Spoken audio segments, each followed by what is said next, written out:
नमस्कार दोस्तों, आपका स्वागत है मेरे चैनल द गोल्डन स्टोरीज में। आज मैं रविंद्रनाथ टैगोर जी द्वारा लिखी कहानी काबुली वाला सुनाने जा रही हूँ। इस कहानी का उद्देश्य यह है कि भीष्म आकृति वाले हिंसक और क्रूर व्यक्तियों के हृदय में भी वात्सल्य की भावना होती है तथा प्यार और स्नेह का बंधन रिश्तों का मोहताज नहीं होता। तो आइए सुनते हैं कहानी काबुली वाला। मेरी 5 वर्ष की छोटी लड़की मिनी से पल भर भी बात किए बिना नहीं रहा जाता।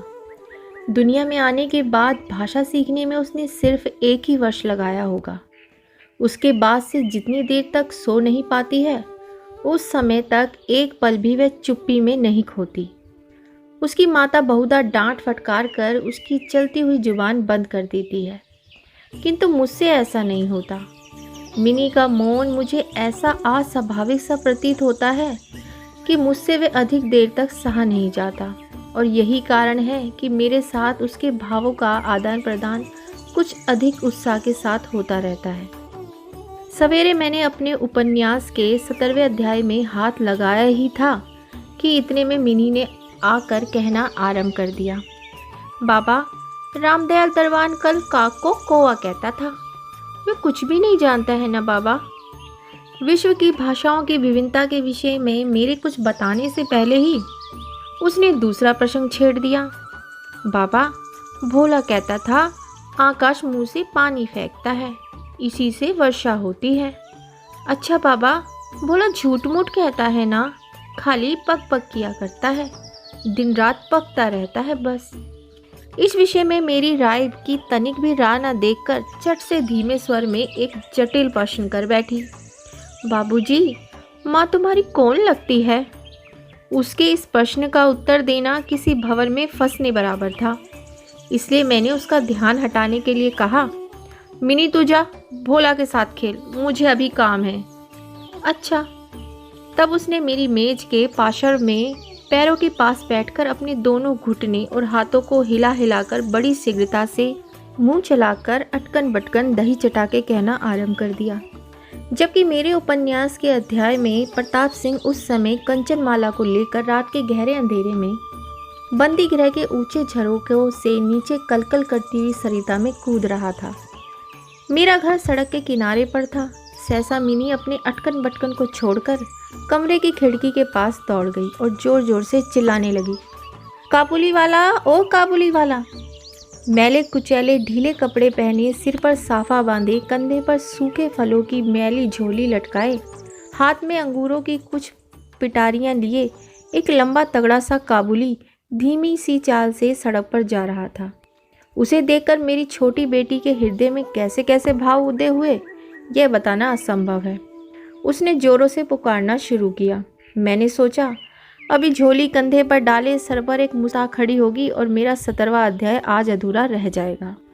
किंतु मिनी के चिल्लाने पर जो ही काबुली ने हंसते हुए उसकी ओर मुंह फेरा और घर की ओर बढ़ने लगा, तो ही मिनी भय खाकर भीतर भाग गई। फिर उसका पता ही नहीं लगा कि वह कहाँ छिप गई।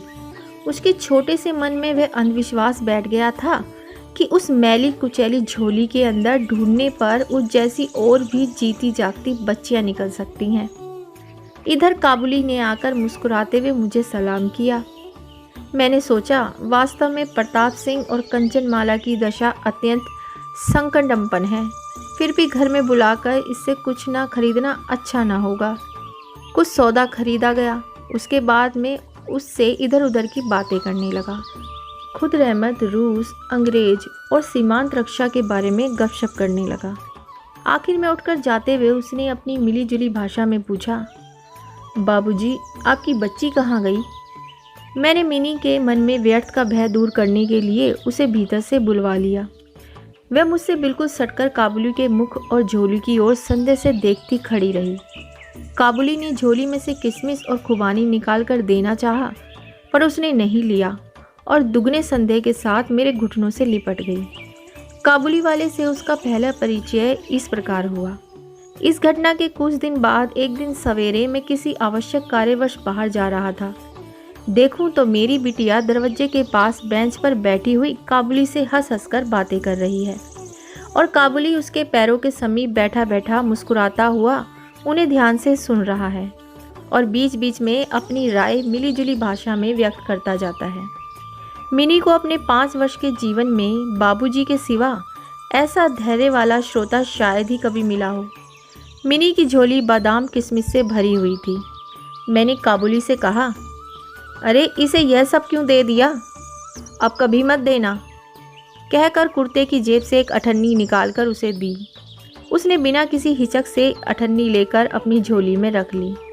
कुछ देर बाद घर लौटकर देखता हूँ तो उस अठन्नी ने बड़ा ही भारी उपद्रव खड़ा कर दिया है।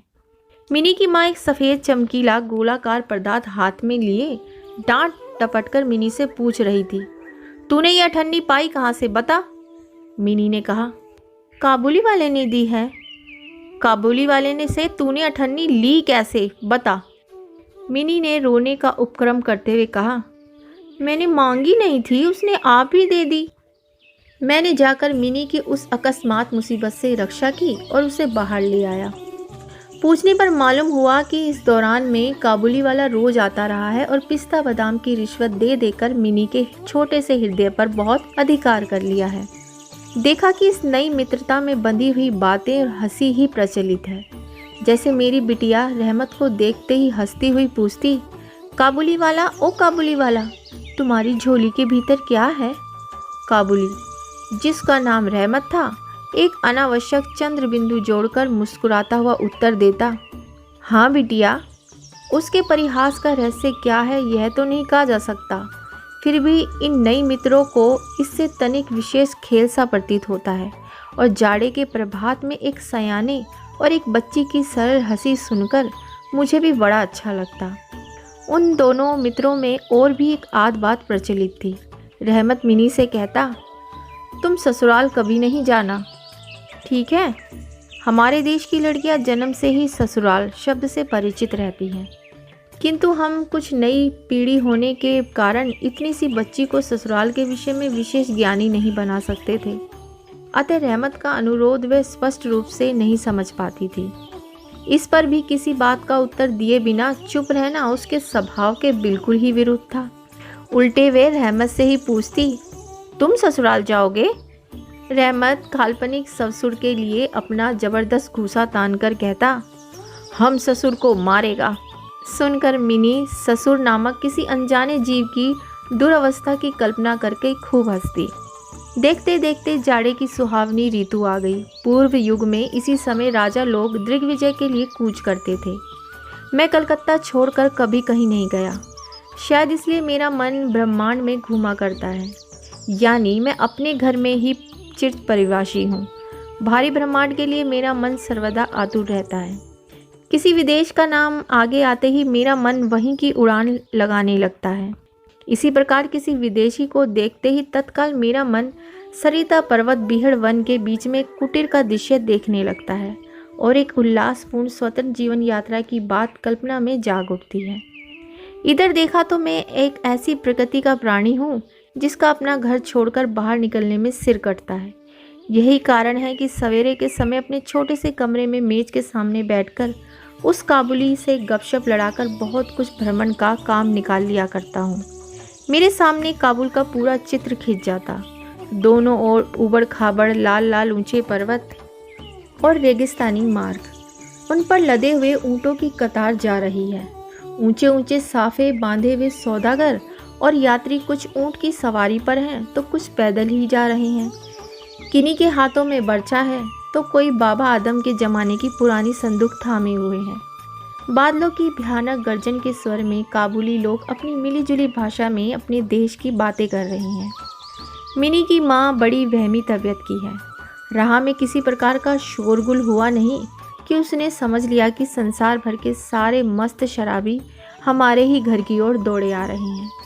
उसके विचारों में यह दुनिया इस छोर से उस छोर तक चोर, डकैत, मस्त, शराबी, सांप, बागो, रोगो, मलेरिया, तिलचट्टे और अंग्रेजों से भरी पड़ी है। इतने दिन हुए इस दुनिया में रहते हुए भी उसके मन का यह रोग दूर नहीं हुआ। रहमत काबुली की ओर से भी वह पूरी तरह निश्चित नहीं थी। उस पर विशेष नज़र रखने के लिए मुझसे बार बार अनुरोध करती रहती। जब मैं उसके शक को परिहास के आवरण से ढकना चाहता तो मुझसे एक साथ कई प्रश्न पूछ बैठती। क्या कभी किसी का लड़का नहीं चुराया गया? क्या काबुल में गुलाम नहीं बिकते? क्या एक लंबे तगड़े काबुली के लिए एक छोटे बच्चे का उठा ले जाना असंभव है? इत्यादि। मुझे मानना पड़ता कि यह बात बिल्कुल असंभव भी नहीं है। भरोसा करने की शक्ति सब में समान नहीं होती। अतः मिनी की माँ के मन में भय ही रह गया, लेकिन केवल इसलिए बिना किसी दोष के रहमत को अपने घर में आने से मना कर सकना मेरे वश में ना था। हर वर्ष रहमत माघ मास में लगभग अपने देश लौट जाता है। इस समय वह अपने व्यापारियों से रुपया पैसा वसूल करने में तल्लीन रहता है। उसे घर घर दुकान दुकान घूमना पड़ता है। फिर भी मिनी से उसकी भेंट एक बार अवश्य हो जाती है। देखने में तो ऐसा प्रतीत होता है कि दोनों के मध्य किसी षड्यंत्र का श्री गणेश हो रहा है। जिस दिन वह सवेरे नहीं आ पाता, उस दिन देखूं तो वह संध्या को हाजिर है। अंधेरे में घर के कोने में उस ढीले ढाले जामा पजामा पहने झोले वाले लंबे तगड़े आदमी को देखकर सचमुच ही मन में अचानक भैसा पैदा हो जाता है। लेकिन जब देखता हूँ कि मिनी ओ काबुली वाला पुकारती हुई हंसती हंसती दौड़ी आती है और दो भिन्न भिन्न आयु के असम मित्रों में वही पुराना हास परिहास चलने लगता है, तब मेरा सारा हृदय खुशी से नाच उठता है। एक दिन सवेरे मैं अपने छोटे कमरे में बैठा हुआ नई पुस्तक के प्रूफ देख रहा था। विदा होने से पूर्व आज 2-3 दिन खूब जोरों से अपना प्रकोप दिखा रहा है। जिधर देखो उधर उस जाड़े की ही चर्चा है। ऐसे जाड़े पाले में खिड़की में से सवेरे की धूप मेज के नीचे मेरे पैरों पर आ पड़ी। उसकी गर्मी मुझे अच्छी प्रतीत होने लगी। लगभग 8 बजे का समय होगा। सिर से मफलर लपेटे उषा चरण सवेरे की सैर करके घर की ओर लौट रहे थे। ठीक इस समय राह में एक बड़े जोर का शोर सुनाई दिया। देखूं तो अपनी उस रहमत को 2 सिपाही बांधे लिए जा रहे हैं। उनके पीछे बहुत से तमाशाई बच्चों का झुंड चला आ रहा है। रहमत के ढीले ढाले कुर्ते पर खून के दाग हैं और एक सिपाही के हाथ में खून से लथपथ छुरा। मैंने द्वार से बाहर निकलकर सिपाही को रोक लिया और पूछा, क्या बात है? कुछ सिपाही से और कुछ रहमत से सुना कि हमारे एक पड़ोसी ने रहमत से रामपुरी चादर खरीदी थी। उसके कुछ रुपए उसकी ओर बाकी थे, जिन्हें देने से उसने साफ इनकार कर दिया। बस इसी पर दोनों में बात बढ़ गई और रहमत ने छुरा निकालकर घोंप दिया। रहमत उस झूठे बेईमान आदमी के लिए भिन्न भिन्न प्रकार के अपशब्द सुना रहा था। इतने में काबुली वाला ओ काबुली वाला पुकारती हुई मिनी घर से निकल आई। रहमत का चेहरा क्षण भर में कौतुक हास्य से चमक उठा। उसके कंधे पर आज झोली नहीं थी, अतः झोली के बारे में दोनों मित्रों की अभ्यस्त आलोचना ना चल सकी। मिनी ने आते ही पूछा, तुम ससुराल जाओगे? रहमत ने प्रफुल्लित मन से कहा, हाँ वहीं तो जाता हूँ। रहमत ताड़ गया कि उसका यह जवाब मिनी के चेहरे पर हंसी न ला सकेगा। तब उसने हाथ दिखाकर कहा, ससुर को मारता, पर क्या करूँ, हाथ बंधे हुए हैं। छुरा चलाने के जुर्म में रहमत को कई वर्ष का कारावास मिला। रहमत का ध्यान धीरे धीरे मन से बिल्कुल उतर गया। हम लोग अब अपने घर में बैठकर सदा के अभ्यस्त होने के कारण नित्य के काम धंधों में उलझ गए और दिन बीत रहे थे। तभी एक स्वाधीन पर्वतों पर घूमने वाला आदमी कारागार के प्राचीरों के अंदर कैसे वर्ष काट रहा होगा, ये बात हमारे मन में कभी उठी ही नहीं। और चंचल मिनी का आचरण तो और भी लज्जाप्रद था। ये बात उसके पिता को भी माननी पड़ेगी। उसने सहज ही अपने पुराने मित्र को भूलकर पहले तो नबी सईद के साथ मित्रता जोड़ी, फिर क्रमशः जैसे जैसे उसकी वयोवृद्धि होने लगी वैसे वैसे सखा के बदले एक के बाद एक उसकी सखियां जुटने लगी। और तो क्या, वह अब अपने बाबा के लिखने के कमरे में भी दिखाई नहीं देती। मेरा तो एक तरह से उसके साथ नाता ही टूट गया है। कितने ही वर्ष बीत गए। वर्षों बाद आज फिर शरद ऋतु आई है। मिनी की सगाई की बात पक्की हो गई। पूजा की छुट्टियों में उसका विवाह हो जाएगा। कैलाशवासिनी के साथ साथ अब की बार हमारे घर की आनंदमयी मिनी भी माँ बाप के घर में अंधेरा करके ससुराल चली जाएगी। सवेरे सूर्य देव बड़ी सज धज के साथ निकले। वर्षों के बाद शरद ऋतु की ये नई धवल धूप सोने में सुहागे का काम दे रही है। कलकत्ता की संकरी गलियों से परस्पर सटे हुए पुराने टूटे फूटे घरों के ऊपर भी इस धूप की आभा ने एक प्रकार का अनोखा सौंदर्य बिखेर दिया है। हमारे घर पर सूर्यदेव के आगमन से पूर्व ही शहनाई बज रही है। मुझे ऐसा प्रतीत हो रहा है कि जैसे यह मेरे हृदय की धड़कनों में से रो रो कर बज रही हो। उसकी करुण भैरवी रागनी मानो मेरे विच्छेद पीड़ा को जाड़े की धूप के साथ सारे ब्रह्मांड में फैला रही है। मेरी मिनी का आज विवाह है। सवेरे से घर बवंडर बना हुआ है। हर समय आने जाने वालों का तांता बंधा हुआ है। आंगन में बांसों का मंडप बनाया जा रहा है। हर एक कमरे और बरामदे में झाड़ फानुस लटकाए जा रहे हैं और उनकी टक टक की आवाज़ मेरे कमरे में आ रही है। चलो रे जल्दी करो, इधर आओ की तो कोई गिनती ही नहीं है। मैं अपने पढ़ने लिखने के कमरे में बैठा हुआ हिसाब लिख रहा था। इतने में रहमत आया और अभिवादन करके खड़ा हो गया। पहले तो मैं पहचान ना सका। उसके पास ना तो झोली थी, ना पहले जैसे लंबे लंबे बाल और ना चेहरे पर पहले जैसी दिव्य ज्योति ही थी। अंत में उसकी मुस्कान देखकर पहचान सका कि वह रहमत है। मैंने पूछा, क्यों रहमत, कब आए? उसने कहा, कल शाम को जेल से छूटा हूँ साहब। सुनते ही उसके शब्द मेरे कानों में खट से बज उठे। किसी खूनी को मैंने कभी आंखों से नहीं देखा था। उसे देखकर मेरा सारा मन एकाएक सिकुड़ सा गया। मेरी यह इच्छा होने लगी कि आज के इस शुभ दिन में वह इंसान यहाँ से टल जाए तो अच्छा हो। मैंने उससे कहा, आज हमारे घर में कुछ आवश्यक काम है, सो आज मैं उसमें लगा हुआ हूँ। आज तुम जाओ, फिर आना। मेरी बात सुनकर वह उसी क्षण जाने को तैयार हो गया, पर दरवाजे के पास जाकर कुछ इधर उधर देखकर बोला, क्या बच्ची को तनिक देख नहीं सकता? शायद उसे यही विश्वास था कि मिनी अब तक वैसी ही बच्ची बनी है। उसने सोचा हो कि मिनी अब भी पहले की तरह काबुली वाला ओ काबुली वाला पुकारती हुई दौड़ी चली आएगी।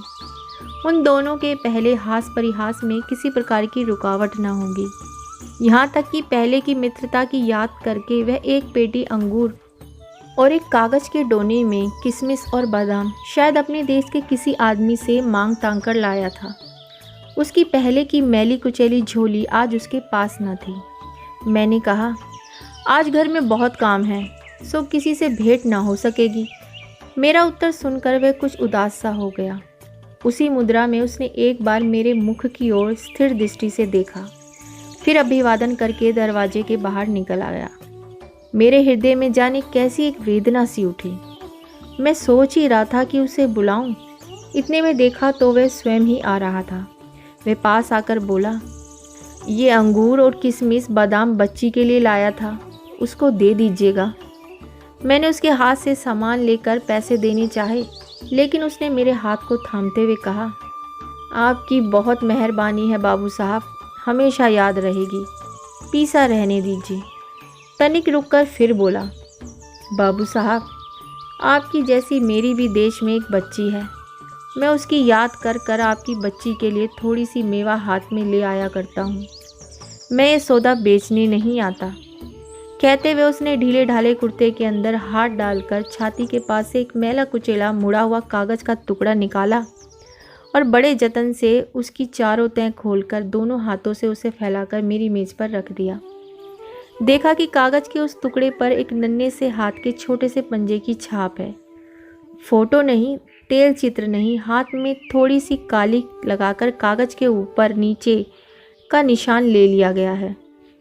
अपनी बेटी की स्मृति पत्र को छाती से लगाकर रहमत हर वर्ष कलकत्ता के गली कूचों में सौदा बेचने के लिए आता है और तब वह कालिक चित्र मानो उसकी बच्ची के हाथ का कोमल स्पर्श उसके बिछड़े हुए विशाल हृदय में अमृत उड़ेलता रहता है।